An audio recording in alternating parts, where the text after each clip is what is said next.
नमस्कार, SNB crime talks में आपका स्वागत है। आज की हमारी सच्ची घटना की शुरुआत होती है महाराष्ट्र के नागपुर से। महाराष्ट्र के नागपुर में ही रहने वाला शमशेर सिंह जिसके पास खुद की 50 एकड़ जमीन होती है, धन दौलत जायदाद सब कुछ उसके पास होता है। उसकी एक पुरानी हवेली होती है जो कि बहुत ही आलीशान थी। शमशेर सिंह अपने गांव में सबसे अमीर व्यक्ति था और शमशेर सिंह के परिवार में इसकी 2 बेटियां होती है। शमशेर की पत्नी का 3 साल पहले ही मौत हो जाती है। उसके बाद से शमशेर की 2 जवान बेटियों का भार शमशेर के ऊपर आ चुका था। शमशेर के पास किसी भी चीज की कमी नहीं होती है और गांव में शमशेर की काफी इज्जत होती है। गांव के किसी गरीब आदमी की लड़के लड़कियों की अगर शादी होती तो शमशेर दिल खोलकर वहां पर मदद कर दिया करता। इस वजह से शमशेर की गांव में काफी इज्जत थी, शानो शौकत थी। शमशेर की 2 बेटियां जवान थी, कॉलेज में पढ़ा करती थी। छोटी बेटी का नाम था कविता, बड़ी बेटी का नाम था संजना। संजना ग्रेजुएशन के लास्ट ईयर में पढ़ती थी और जो छोटी थी कविता वो फर्स्ट ईयर में पढ़ा करती थी। दोनों बेटियां सुबह अपने कॉलेज चली जाया करती थी, शाम को घर पर आ जाया करती थी। शमशेर भी उनका अच्छे खासे से ख्याल रखता था, उनको लाड प्यार करता था, उन्हें किसी भी चीज की कोई कमी नहीं होने देता था। इस वजह से उसकी एक बड़ी बेटी जो थी वो गलत राह पर चल पड़ी थी, गलत काम करने लग जाती है। इस चीज का पता शमशेर को नहीं चल पाता, वो आगे क्या करती आपको बताऊंगा। लेकिन एक दिन ये शमशेर ऐसे अपने घर के सामने बैठा हुआ था, पेपर पढ़ रहा था, तभी श्रीधर नाम का एक लड़का उसके पास आता है और शमशेर से कहता है कि शमशेर साहब, आप बड़े धनी व्यक्ति, बड़े दयालु है, मेरे पास कोई भी नौकरी नहीं है, अगर आप मुझे कोई नौकरी दे दोगे तो बड़ी कृपा होगी। शमशेर उस लड़के की तरफ देखता है और उसे कहता है, ठीक है, मेरी खेती किसानी का कुछ काम होगा और घर का भी देखभाल करनी होगी और इसके बदले तुझे मैं 19,000 रुपये मंथली दे दिया करूंगा। श्रीधर बड़ा खुश हो जाता है क्योंकि शमशेर उसका खाने पीने का भी बंदोबस्त कर देता है, रहने का भी बंदोबस्त कर देता है। और इस प्रकार से जो श्रीधर होता है शमशेर के पास में सब कुछ काम अच्छे से कर दिया करता है और इस प्रकार से जो शमशेर होता है इसके मन में श्रीधर घर कर जाता है। श्रीधर को शमशेर बहुत मानने लग जाता है और ऐसे अब 28 मार्च 2026 का दिन होता है। शमशेर की जो बड़ी बेटी होती है संजना, वो अपने घर से कॉलेज के लिए निकल पड़ती है।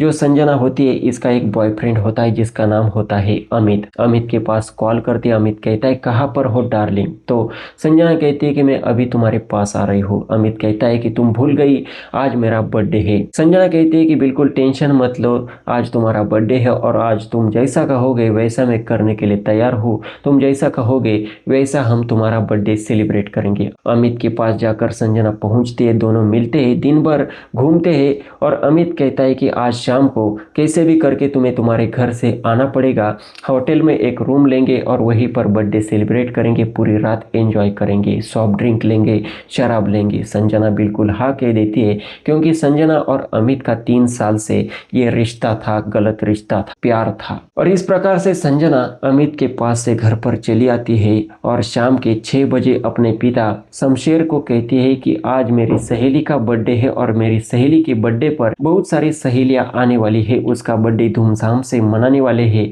और वहीं पर रहने का बंदोबस्त किया है क्योंकि रात के वक्त में नहीं आ पाऊंगी। शमशेर को अपनी बेटी पर बहुत भरोसा था तो शमशेर कहता है ठीक है, जैसे तुम्हारी मर्जी, जाना, आराम से रहना और सुबह को आ जाना। संजना चली जाती है, अपने दोस्त अमित को कॉल करती है। उसका दोस्त अमित कहता है कि सेंट्रा होटल पर पहुंच जाना। संजना ऑटो रिक्शा से सेंट्रा होटल पर पहुंच जाती है। उसके बाद जो रूम लिया था उस रूम में दोनों जाते। अमित ने केक वगैरह सारा बंदोबस्त कर रखा था, शराब वगैरह लाई थी, सॉफ्ट ड्रिंक लाई थी। दोनों बैठकर वहां पर सेलिब्रेशन करते, केक वगैरह कटता है और उसके बाद संजना और ये अमित दोनों बैठकर शराब पीना शुरू कर देते। अब शराब का नशा धीरे धीरे संजना को गहरा होता चला जा रहा था और दोनों को गर्मी हो रही थी तो ये अमित अपने कपड़े उतार देता है।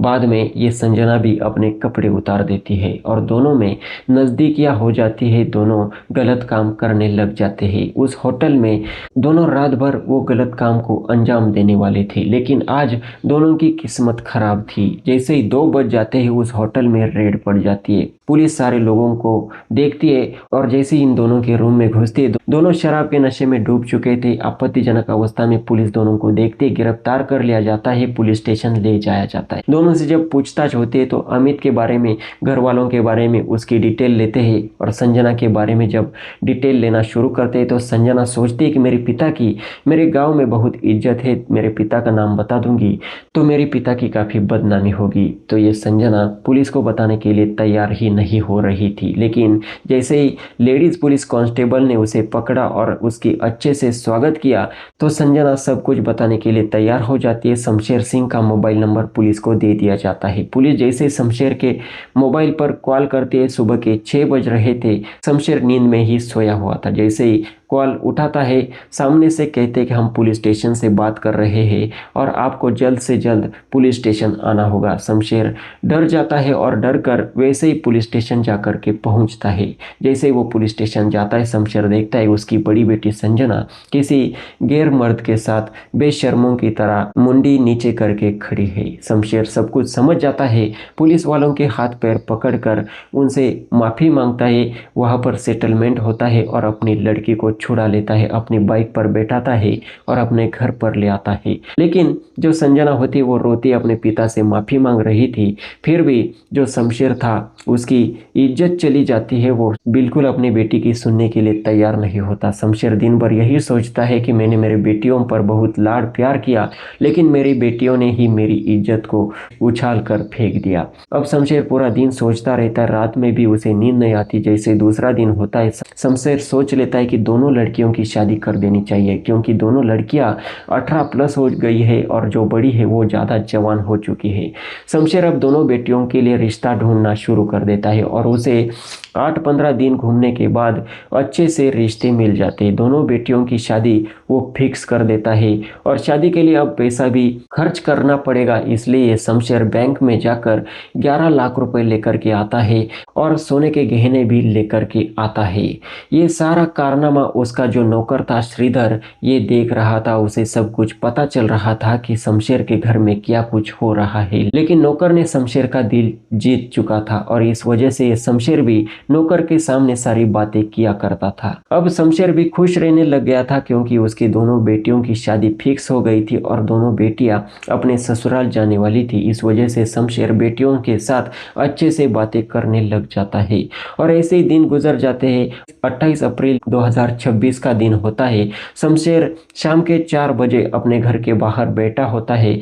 उसको फोन आता है उसके एक खास दोस्त का। उसका दोस्त कहता है कि यार बहुत से दिन हो गए हम दोनों बैठे नहीं, कहीं पार्टी की नहीं है, तो आज की रात हम दोनों एक जगह पर बैठकर पार्टी करने वाले हैं। तो शमशेर कहता है कि यार मेरे घर में मेरी 2 जवान बेटियां हैं, मैं कैसे आ सकता हूँ। उसका दोस्त कहता है कि तू कुछ भी कर ले लेकिन तुझे आना ही होगा। शमशेर देखता है कि उसका जो नौकर है श्रीधर वो अच्छे से उसकी बेटियों को संभाल सकता है, सब कुछ वो मैनेज कर सकता है। तो ये शमशेर अपने नौकर को बुलाकर कहता है कि यहाँ पर मेरी बेटियों का ख्याल रखना, उन्हें जो चीज चाहिए वो ला करके दे देना, मैं सुबह ही घर पर आ जाऊंगा। जो श्रीधर होता है उसके चेहरे पर मुस्कान आ जाती है, अपने मालिक को कहता है कि ठीक है मालिक, आप निश्चिंत होकर के जाइए।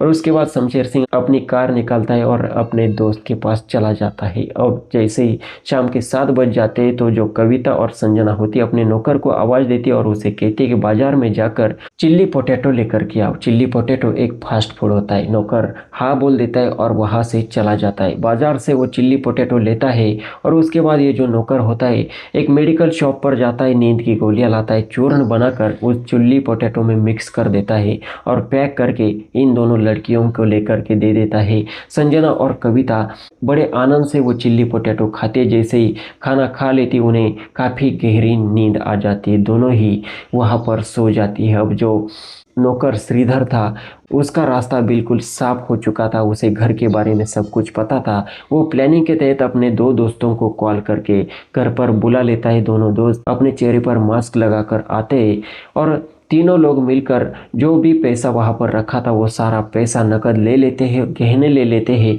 और उसके बाद उस जो श्रीधर के दोनों दोस्त थे उनकी नज़र एक अलमारी पर जाती है। जो शमशेर था उसकी महंगी वाली शराब वहाँ पर पड़ी हुई थी और तीनों लोग वहाँ पर बैठकर शराब पीना शुरू कर देते हैं। शराब का नशा जैसे तीनों को होता है, तीनों देखते हैं कि जो 2 जवान लड़कियाँ हैं ऐसा मौका बाद में नहीं आने वाला है। तो तीनों का विचार फिक्स होता है, तीनों लड़कियों लड़कियों के मुंह बांध देते, हाथ पैर बांध देते, उनके कपड़े वगैरह निकालते और दोनों के साथ तीनों मिलकर गलत काम करना शुरू कर देते, गलत रिश्ते कायम करना शुरू कर देते और तब तक करते जब तक इन तीनों का मन नहीं भर जाता है। लड़कियां बिल्कुल नींद में सो चुकी थी और इतना सारा कांड करके वो सारा पैसा गहने वगैरह लेकर के वहां से रफा दफा हो जाते। और जैसे अब सुबह होती है, शमशेर सिंह का एक भाई होता है बहादुर सिंह, वो बहादुर सिंह शमशेर के घर पर आता है तो शमशेर का दरवाजा खुला हुआ होता है। बहादुर अपने भाई शमशेर को आवाजें देता है लेकिन अंदर से कोई भी उसे हाँ नहीं बोल रहा था। जो बहादुर होता है अंदर जाकर के देखता है तो उसको वो दोनों लड़कियां कविता और संजना आपत्तिजनक अवस्था में पड़ी हुई मिलती है। जो बहादुर होता है तुरंत दोनों को उठाता है, पानी वगैरह उनके चेहरे पर छिड़क दिया जाता है और जब दोनों लड़कियां देखती है कि उनके अंग पर एक भी कपड़ा नहीं होता है, दोनों को पता चल जाता है कि उनके साथ क्या हो चुका है। और जो बहादुर होता है तुरंत अपने भाई शमशेर को कॉल करके बुला लेता है। शमशेर जैसे घर पर आता है, शमशेर को सारा मामला समझ में आ जाता है। शमशेर तुरंत पुलिस स्टेशन में जाता है, पुलिस स्टेशन में कॉल करता है, पुलिस घटनास्थल पर पहुंच जाती है। वहां पर बारीकी से तलाशी होती है, देखभाल की जाती है तो शमशेर उसके नौकर श्रीधर का नाम बताता है। श्रीधर का लोकेशन ट्रेस कर दिया जाता है तो पुलिस को श्रीधर का लोकेशन राजस्थान के बॉर्डर पर मिल जाता है। पुलिस छापेमारी करके तीनों को उठा लेते, पुलिस स्टेशन लाया जाता है और जब तीनों से पूछताछ होती है तो श्रीधर कहता है हम तीनों की ये पहले से प्लानिंग थी कि नौकर बनकर शमशेर के घर पर जाना है और उसके बाद इस प्लान को अंजाम देना है। ये सब कुछ सुनकर पुलिस के भी होश उड़ जाते हैं। तीनों के खिलाफ गंभीर धारा चार्जशीट दायर कर दी जाती है। अब ये बात भविष्य के घर में छिपी है कि कोर्ट इन तीनों को कौन सी सजा सुनाने वाला है। लेकिन जो शमशेर सिंह था ये गांव का बड़ा धनी व्यक्ति था, गांव में उसकी सबसे ज्यादा इज्जत थी। लेकिन उसकी बड़ी बेटी के गलत राह पर चलने से और उसका किसी गैर नौकर पर विश्वास रखने से सब कुछ लूट जाता है। शमशेर की इज्जत पूरी तरह से नीलाम हो जाती है। तो दोस्तों ये थी आज की हमारी घटना। इस घटना के बारे में अपनी राय जरूर दे सकते हैं। बाकी इस वीडियो से हमें ये सीख मिलती है कि किसी भी अनजान व्यक्ति पर इस तरीके से विश्वास नहीं रखना चाहिए। वीडियो पसंद आई हो तो इसे लाइक करें और ऐसे इंटरेस्टिंग क्राइम स्टोरीज लगातार सुनते रहने के लिए चैनल को सब्सक्राइब कर ले। मिलते अगले एपिसोड में। जय हिंद, नमस्कार।